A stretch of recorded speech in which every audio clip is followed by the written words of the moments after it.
Pearl in the Morning with Tina and Zuki. And Dunko. Now, I don't know about you, but I'd like us to think about something that I had started talking about last week. And I was talking about integrity. And integrity got me thinking because in most cases, when we question even government officials, when we question ourselves, when we question colleagues, etc., we ask ourselves, are we people of integrity? And that word sounds so huge, by the way. It sounds so big. Ina sound kama jina moja. Yani ni ya kufanyiwa kazi kabisa.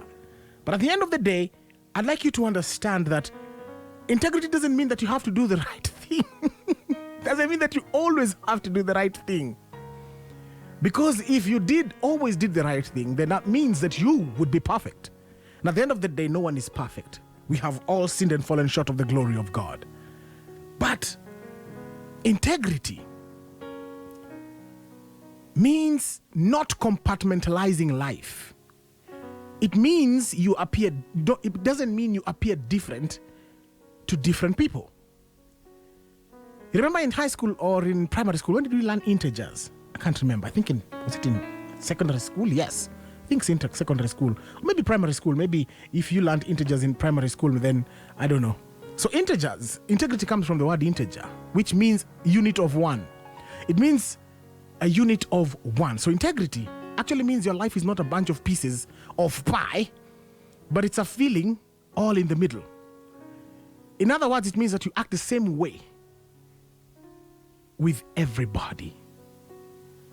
That you're not different with Danko, you're not you don't have you're not humble with Danko and then you're just chaos with Justo, or you're not giving with Tina and then chaos with Mutui. No, it means being the same, acting the same way with everybody. You don't have to act one way at work and then another at church.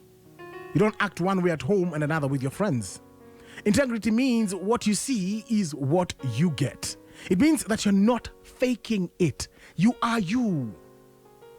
The opposite of integrity is knowing the truth and not doing it. It's called hypocrisy, which means wearing a mask. So integrity, in a nutshell, is the opposite of hypocrisy, which means I am exactly what I appear to be. If you lack integrity in any area, you are going to be vulnerable. Some of the questions you need to ask yourself so that you can understand if you are a person of integrity. Do you think that you are too honest to take something that is not yours? How much do you dislike doing what someone tells you to do? Do you think it is stealing to take small items at home from work? Yeah, when I'm so mabairo, and you think that nobody's watching. Or you think maybe it's insignificant. No one is going to know. After all, it's not stealing. It's just, I'm just borrowing it and taking it home with me. When using company or organizations or public resources, do you embezzle or misapply things like water, tissue paper? Do you find yourself, if you're using a public restroom, or maybe you're at a hotel, or somewhere else other than your house or your home, do you find yourself using more tissue paper than you would use at home? Do you find yourself splashing more water than you would use at home? Do you find yourself overusing or using company's internet to do your personal things? Do you find yourself using meal condiments, say like tomato sauce, the sauces and etc.? Do you find yourself using overly excess than you would use the ones at your house? The Bible has much to say about spiritual integrity, honesty, and living a blameless life. It also speaks of sincerity, loyalty, obedience, character, and maintaining consistency even under pressure. These qualities are all prerequisites for Christian leadership. When you take a journey of faith, you'll realize that Abraham was a man who traveled in trust. When we talk about reckless obedience to God, Joseph obeying God when we don't even feel like. When we talk about redeeming our weakness, Peter, a man who didn't let his failures define him. When we talk about letting Christ transform us, who else is like John, a man who lived for another? What about being a blessing to others? How about Elisha with the power of love? And where strong men are vulnerable, nani kama Solomon, a wise man who failed to finish well. But all the same, integrity is a part of us. And I don't know about you. I don't know whether you purposely think about being a person of integrity. Or when wale watu wa, that's life, that's who I am, that's who I be. So next time, small practical steps. I know we can't go cold turkey on this, but small practical steps. The next time you're using a public restroom or a restroom that is not yours, ensure that the amount of tissue you use, I know you're going to say, oh, the bowl is dirty, you have to tandika tissue like urjimwa na tissue hapo hivyo kwa rim. But you know what I'm trying to say.